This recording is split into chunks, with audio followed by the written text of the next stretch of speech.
માનનીય અધ્યક્ષશ્રી, હું ગુજરાતના ગૃહમાં મારા રાજ્યની મહિલા આઈપીએસઓને ખૂબ ખૂબ અભિનંદન, વંદન અને નમન કરું છું.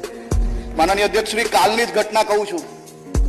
મારા રાજ્યની મહિલા આઈપીએસ ડીસીપી ક્રાઇમ અમદાવાદ દ્વારા, માનનીય અધ્યક્ષશ્રી, સાયબર ક્રાઇમ અમદાવાદ દ્વારા રાજકોટની ઘટના આપણે સાંભળી. માનનીય અધ્યક્ષશ્રી, અમારી આ મહિલા આઈપીએસ દ્વારા માનનીય અધ્યક્ષશ્રી 48 કલાકમાં 3000 કિલોમીટર દૂરથી અલગ અલગ જગ્યા પરથી આવા કેમેરાઓ હેક કરે એને શોધીને લાવીને આજ સુધી ગુજરાત નહીં પરંતુ દેશભરમાં આ પ્રકારની ઘટનામાં સાયબર ટેરરિઝમની કલમ લગાવનાર ગુજરાત પોલીસ પહેલી બન્યું.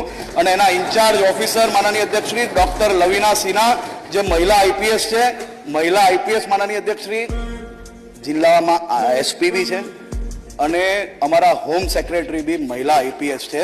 અને મહિલાઓની ચિંતા, અને માનનીય અધ્યક્ષશ્રી મુખ્યમંત્રી શ્રી ભૂપેન્દ્રભાઈ પટેલે ભારતીય જનતા પાર્ટીના ચૂંટણી ધંધેડામાં કહ્યું છે કે મહિલાઓની સંખ્યા પોલીસ દળમાં અમે ડબલ કરશો અને એ દિશામાં ગુજરાત પોલીસ દર વર્ષે ઉત્તરોત્તર પ્રગતિ કરે છે.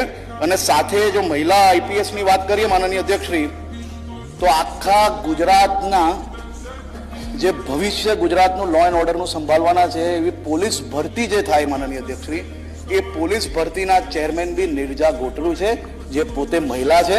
અને તમારું મારું બધાની ભવિષ્યની અંદર જે સુરક્ષા કરવાના છે રાજ્યના પ્રત્યેક નાગરિકોની, એવા પોલીસના જવાનોનું સિલેક્શન કરનાર અધિકારી એ બી મહિલા છે.